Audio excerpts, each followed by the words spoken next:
At 11:47 p.m., my husband sent me $600 with one message. Leave the house before my parents wake up tomorrow. I stared at my phone in confusion. Ethan was sitting in the next room. Why would he send money instead of just talking to me? Then another message appeared. And no matter what happens, don't open my laptop. A chill ran through my body. Something was wrong. Very wrong. We had only been married for 8 months.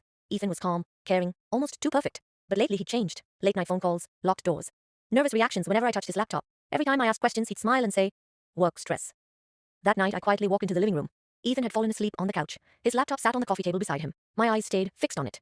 Don't open my laptop. If he specifically warned me, there had to be something terrible inside. My hands shook as I slowly opened it. Password protected. Then I remembered. His password was our wedding date. The laptop unlocked. And what I saw made my blood go cold. Folders. Dozens of folders named after women. Inside them were photos, private chats, videos, including pictures of me. Some photos looked like they were taken without my knowledge. My breathing stopped. Tears filled my eyes. Was my husband secretly collecting women's private pictures? Who was this man? Then I noticed one final folder. Its name was Next Upload. My fingers froze. Inside were my photos, and beneath them was a message draft. Deal confirmed. Upload tomorrow morning. My entire body went numb. Was he selling them? Blackmailing me? I could barely breathe. Then suddenly, I heard footsteps behind me. Close the laptop. Ethan's voice was calm. Too calm. I slowly turned around. He was standing near the hallway, not angry, terrified. For several seconds, neither of us spoke. Then he quietly said, "You weren't supposed to see that yet." "Yet?" I shouted. "You secretly took photos of me?" "No," he yelled back. "Please just listen first." I grabbed my phone. "I'm calling the police." "Please don't," he said quickly. "Those folders aren't mine." I laughed bitterly. "They're on your laptop." Ethan took a deep breath.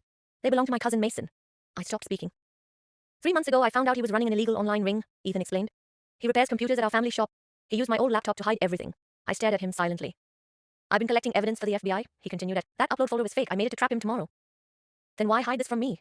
"Because Mason watches everyone around us. If he suspected you knew anything, you could have been in danger." My mind was spinning. It sounded insane. But then Ethan opened another folder. Inside were screenshots, bank transfers, recorded calls, victim statements, proof, real proof. And suddenly, I realized he was telling the truth. The next morning, federal agents arrested Mason before he could leave town. The entire family was shocked. That night, I sat quietly on the balcony wrapped in a blanket. Ethan came outside, holding 2 cups of coffee, and sat beside me. After a long silence, he softly asked, "You still don't trust me, do you?" I looked at him for a moment, then quietly asked, "Why did you send me money to leave?" He lowered his eyes. "Because if the raid went wrong, I wanted you somewhere safe."